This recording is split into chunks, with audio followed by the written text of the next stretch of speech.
Amis, sachez que nous sommes aujourd'hui le 29 septembre et je viens apporter de l'eau au moulin du complot. Vous connaissez la définition du complot. C'est tout simplement, je vous l'ai déjà dit, au niveau du Robert, n'est-ce pas? C'est une occupation des territoires, des institutions, en soutirant du pays une partie de ses biens, d'une manière malhonnête. La définition exacte, c'est un projet concerté secrètement contre la vie, la sûreté, contre une institution. Je ne vous donnerai pas l'exemple de Claire Séverac, qui est morte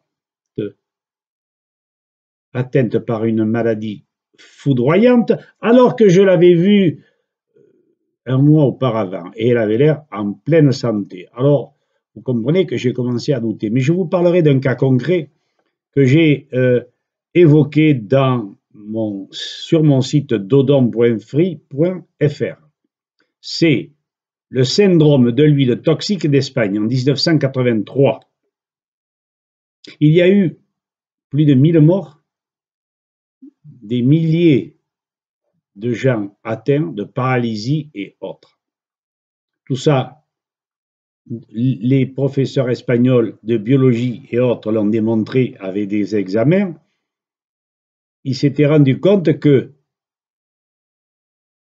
ces morts, ces traumatisés, ces malades, avaient été empoisonnés par le thiomersal, pardon, je me trompe, par un produit organophosphoré qui détruisait les araignées au pied des plants de tomates dans une vallée d'Espagne. Je ne me rappelle plus laquelle. Et c'est un médecin qui m'a dit que ce produit-là avait communiqué sa toxicité à la plante, qu'il avait communiqué aux fruits, et nous en étions arrivés là. Et ça ne venait pas de l'huile d'olive ou de l'huile trafiquée.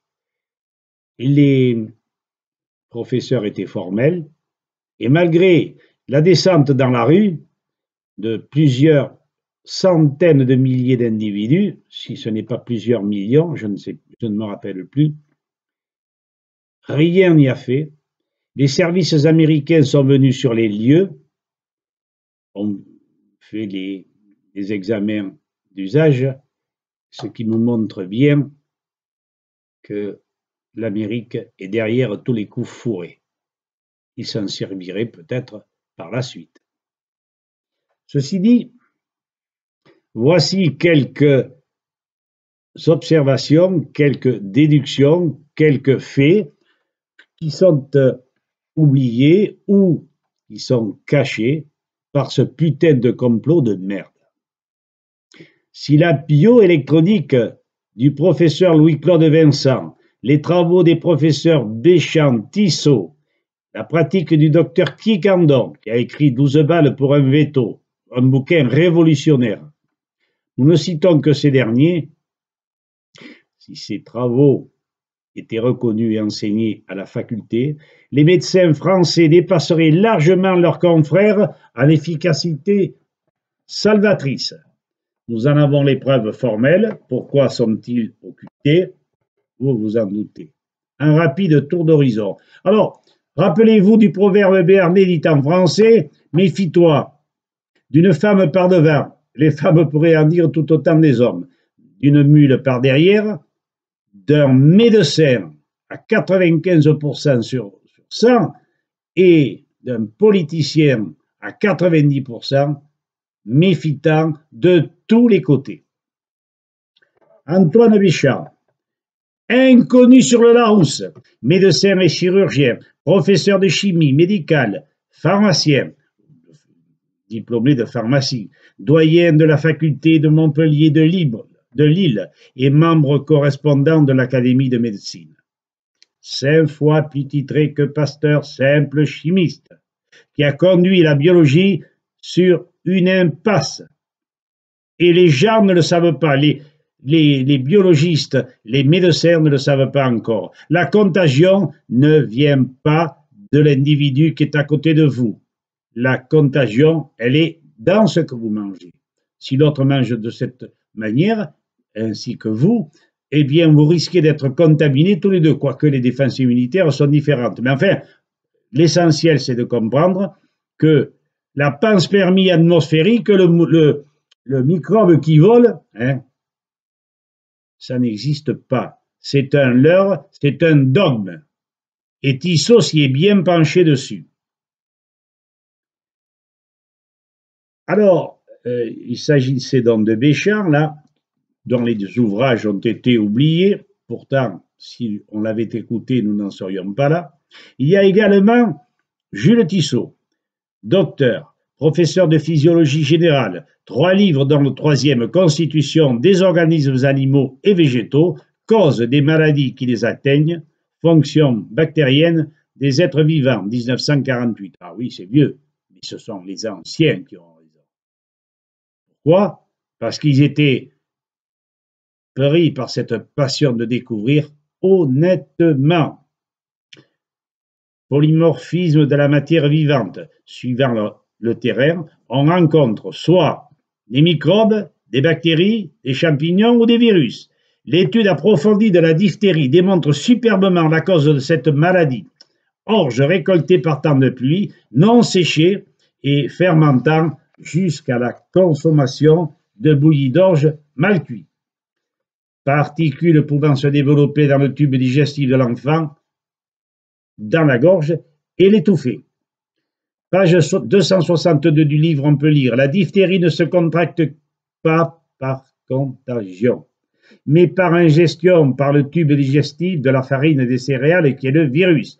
Page 262. Expérience établissant par le fait de la reproduction par le bacille diphtérique d'une fausse membrane sur l'oreille du lapin. Fort soupçon sur le blé d'engendrer, dans certaines conditions, la peste. Étude sur le tétanos. Tous les faits cités constituent des preuves péremptoires et absolues de l'impossibilité totale d'obtenir la moindre action protectrice chez l'homme par une injection. Ouais, je l'ai oublié. Synthèse sérieuse à l'appui des observations de Vincenzi, à l'origine d'une grosse erreur des raisonnements de Behring et Kitasato. Calmette et Guérin, par culture en milieu bilier, ont réussi à obtenir une race de bacilles de coq, bovin, qui a perdu ses propriétés tuberculeuses, mais non pas toute virulence. Page 305. Louis-Claude Vincent, professeur, à l'origine de la bioélectronique, théorie sur les multiples applications dans le but de déterminer scientifiquement à partir de mesures objectives et chiffrées les terrains organiques en vue d'en déduire un moyen efficace de prévention et les modalités thérapeutiques rationnelles et contrôlables destinées à la médecine. Cet appareil, le bioélectronimètre de Vincent, a été occulté. Complot! Seuls les médecins allemands ont adopté, et certains, cette méthode sûre. Pour ne citer que 2 exemples, la lèpre, acide et oxydée, se développe plus facilement sur des personnes buvant l'eau des marigots oxydée par le soleil. Parenté numérique entre la tuberculose et la polio. Vacciner abaisse les défenses immunitaires et peut diriger le corps vers le terrain poliomyélitique. Docteur Henri Quiquendone, vétérinaire, auteur de plusieurs ouvrages remarquables, dont 12 balles pour un veto, page 174 du tome 2, il cite: conformément aux normes de l'OMS, nos laboratoires ont dû, en 1975, modifier le stabilisateur contenu dans le vaccin et remplacer la saccharose par du chlorure de magnésium. L'adjonction de ce très bon stabilisateur semble avoir donné satisfaction à cette époque.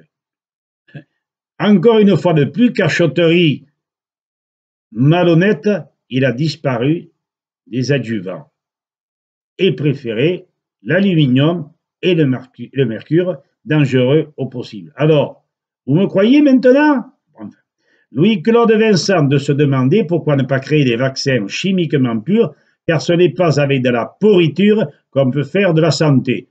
Et les vaccinations homéopathiques seraient encore meilleures. Mais quand le corps a reçu tout ce dont il avait besoin par la maman, par le lait maternel et par une alimentation normale, s'il ne crève pas de faim, si les défenses immunitaires ne sont pas diminuées, il n'y a pas de raison qu'il soit malade. Quand, pour terminer en beauté, en apothéose sur ce putain de complot, voici. Quant à la maladie de la vache folle, d'après une longue étude sur ce problème, l'ingénieur anglais agronome anglais Purdey a démontré que des produits organochlorés déversés sur des céréales pour détruire le système nerveux des charançons finissaient par provoquer sur les ruminants l'encéphalopathie. Et ces recherches ont été mondiales. Lorsqu'ils ont su qu'il avait fait paraître des informations à ce sujet, il a eu tour à tour 2 avocats morts dans des accidents de voiture et sa ferme incendiée. Alors maintenant, je vais vous demander une chose. Vous voyez que je me bats pour vous, que je me bats pour la société. Moi, j'ai 77 berges, qu'est-ce que j'en ai à foutre de mourir de mer? Mais ces enfants qui vont vivre cette vie, si elles deviennent un enfer, parce qu'ils sont chimiquement nourris, vaccins compris, ce sera des zombies comme je l'ai été pendant 65 ans. Voilà. Eh bien, si c'est ça qu'on leur promet, il ne le faut pas. Ce n'est pas un calvaire. La vie, c'est autre chose. Je vous demande donc d'avoir l'extrême obligeance, de bien penser que Dodon ne raconte pas de bêtises. Il est associé au Conseil national, qui est Conseil national, qui est dirigé par M. Fioril et qui a pour tâche de remettre les députés, le gouvernement surtout, les laboratoires et l'ordre des médecins dans le rang. Parce que si l'on continue comme ça, nous sommes sûrs que dans 2 générations, la France n'aura plus que des zombies, des gosses tellement mal à l'aise qu'ils seront malheureusement victimes de ceux qui nous gouvernent. Les francs-maçons, les laboratoires et les banquiers. Voilà. Je vous ai dit l'essentiel. Maintenant, vous faites ce que vous voulez. Mais quand on vous envoie un email, mon Dieu, ça vous coûte cher de les transposer sur les, sur les emails des députés à l'Assemblée nationale et dans les régions. Si vous voulez les emails de l'Assemblée nationale, je peux vous les envoyer. Si vous voulez les emails des circonscriptions des députés, je peux vous les envoyer. Mais ayez pitié de nos bambins, de nos nourrissons, de nos gamins. Faisons tous front. À présent, je ne pourrai pas faire boire des êtres qui n'ont pas soif. J'ai bien envie d'ailleurs d'aller chez les témoins de Jéhovah pour crier avec eux « Réveillez-vous » Voilà. Bon, vous en faites ce que vous voulez, mais en attendant, aidez-moi, aidez-nous. Conseil national transitoire de Fioril et de Dodon et de 60 000 membres pour les empoisonner en envoyant des milliers de documents sur leurs ordinateurs. Vous allez faire péter la sauventrière de ces derniers ordinateurs.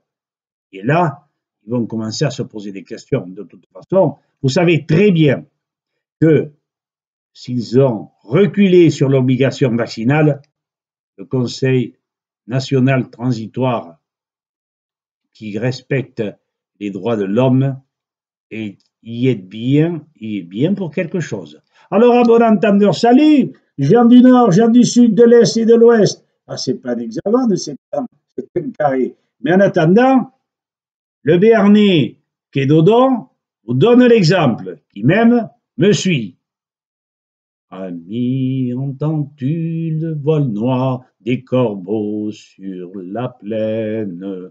Je crois que nous revenons à 1940. Hein. Voilà. Mais je ne tiens pas à être décoré si un jour, c'est en partie grâce à nous que les gens seront plus indépendants, plus libres et plus coopératifs et plus lucides. À bientôt, chers amis, et puis que le bon Dieu ou le grand bâtisseur, appelez-le comme vous voulez, vous vienne en aide.